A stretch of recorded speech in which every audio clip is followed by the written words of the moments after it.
He's just explaining something to the engineer. Hi. All right. Good morning. Good morning, Captain. Kai. Hi. Hi. Hi, Captain. How are you, Kai? I don't think we've flown together, have we? I saw you. I don't know. You saw me, all I right. saw you, but Hi, I don't Kai. How are you? Hi. Hi, Captain. Hello. Tell them who you are. Listen. Okay. All right, look, briefings. Okay. Super important to me, Okay. right? Okay. Why? Because I want to get to know you, right? Now, I can't say, well, you're probably younger than me, so I can always say that you're like my little sister or you're like my little brother, right? So the briefing is important because A, I want you to see me, I want to see you, I want to hear you talk, I want to see if you have a cold, you have sinus issues, so that you hear his voice, because in the case of an emergency or something abnormal, we say completely different things, right? Normally you're only hearing my voice if there's emergencies. If I'm incapacitated or dead, you're hearing his voice, right? So that's why it's good to hear the voices, right? Yeah. Because expats' voices, if they're from Brazil, they're different than I am because I'm sort of a bit of a mixture, right? So that's why it's important.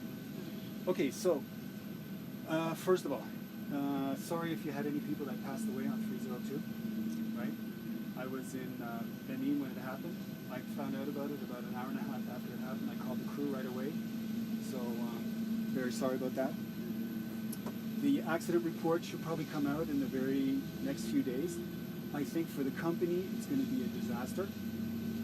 I've already heard that the NTSB is having a lot of trouble with the Civil Aviation Authority and with Ethiopian Airlines. So there's friction in the way the investigation should be done as per the ICAO Annex 13. And the NTSB, some of the people are already leaving early, so that's a very bad sign.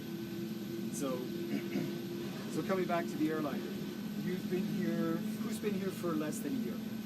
Except for you. Anybody? Yeah? How long?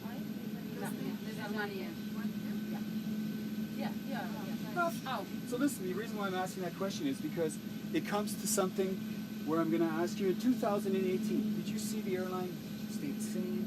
Did they treat you better? Did they treat you worse? Did you think it was getting more safe, unsafe? What's your impression? Because I'm going to tell you mine. I'm a very straight, honest, open person. If you don't want to comment, don't comment.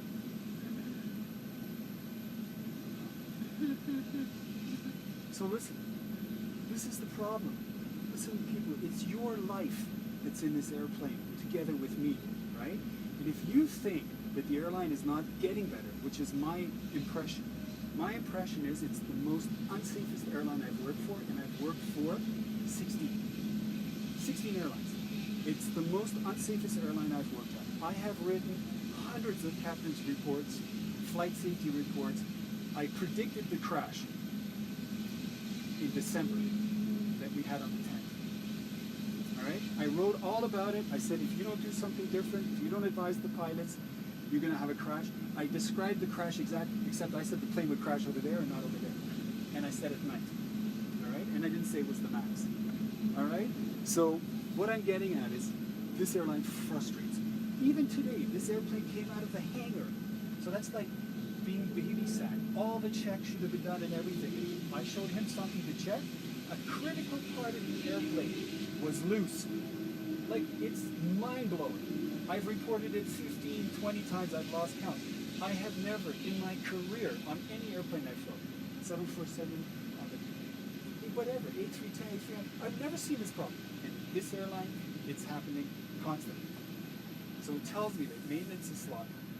All right? I really have issues with management, flight safety. I have a lot of issues, right?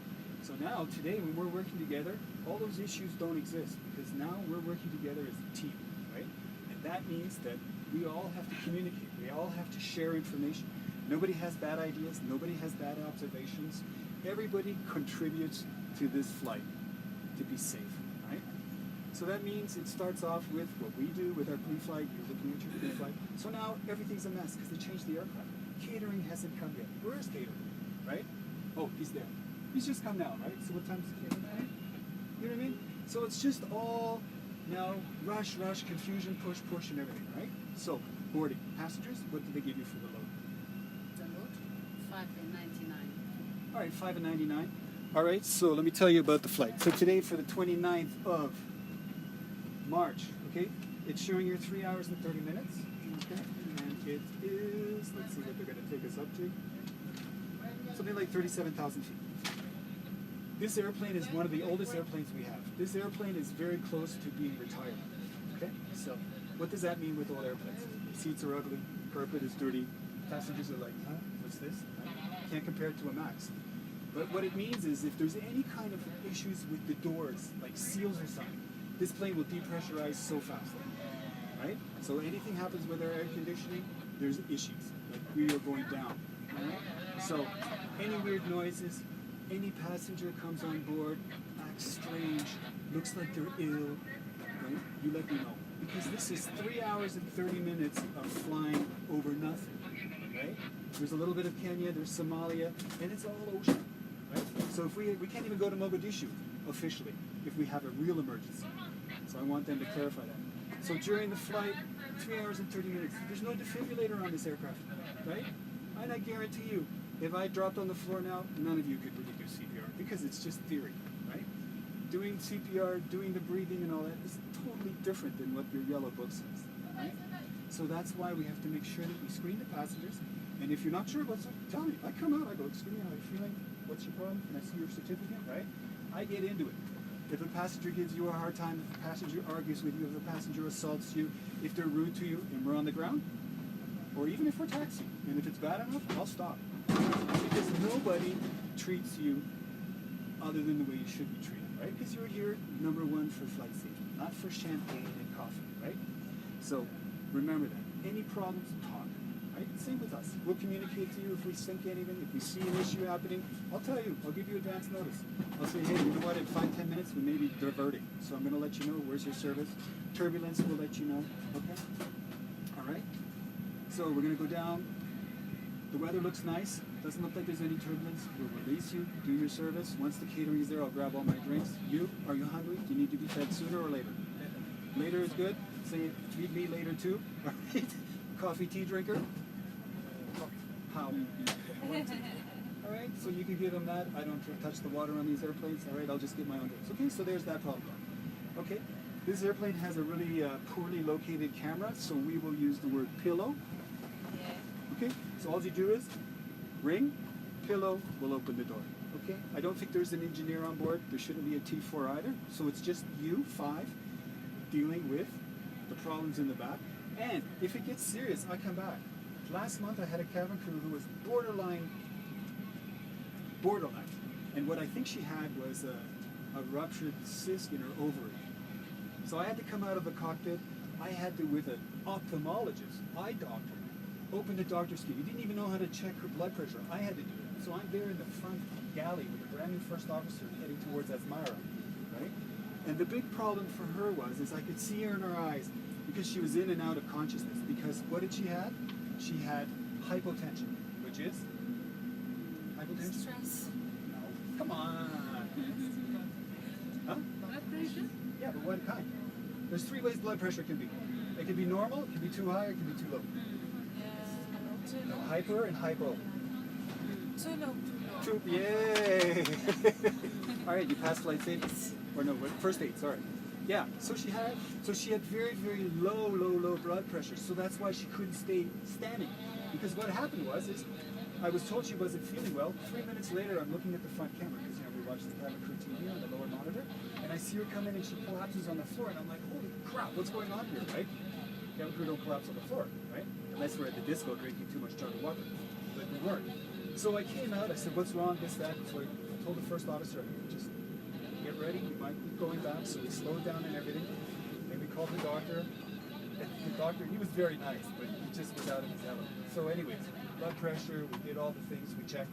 And she was basically begging me not to go back to Addis.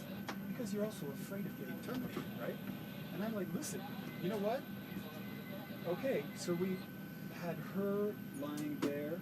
We had the doctor here checking on her all the time, right? And then when we got to Cairo, I had the ambulance come and check her and everything, right? Just a huge, complicated mess. It shouldn't be this difficult, right? So when you have a problem, and if you're flying with somebody like me, and you don't feel well, tell me. I'll send you home right now. I've done it before. I've sent first officers off the airplane twice because they were illegal, right? if you have sinus issues, and I know that when we land at Seychelles, which is at sea level, your head's going to explode because you can't equalize your sinuses. I don't want you with me, and it's not personal. I don't want you to blow your eardrums and then get terminated because you can't pass the hearing test, right? Right?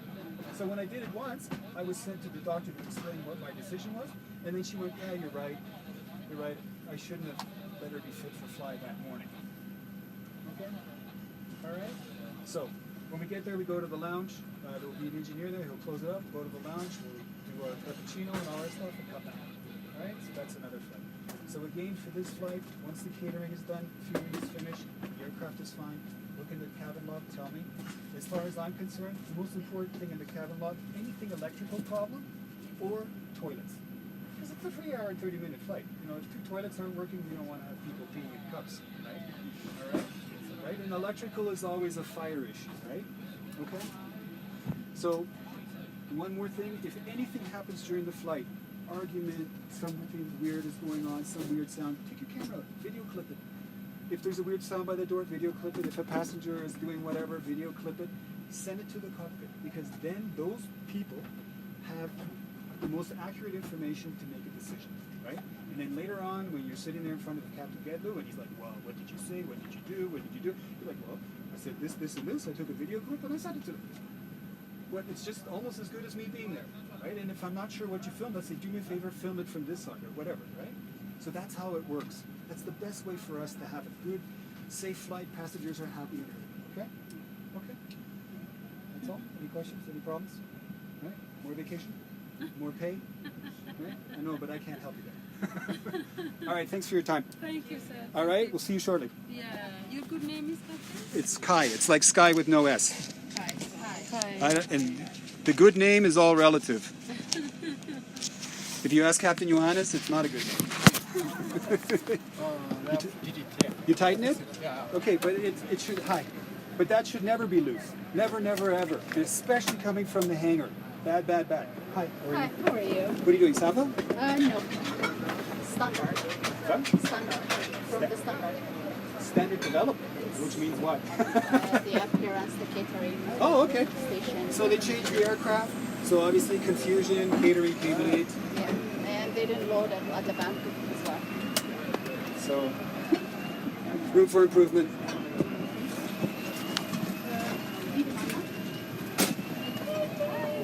So that is a standard briefing.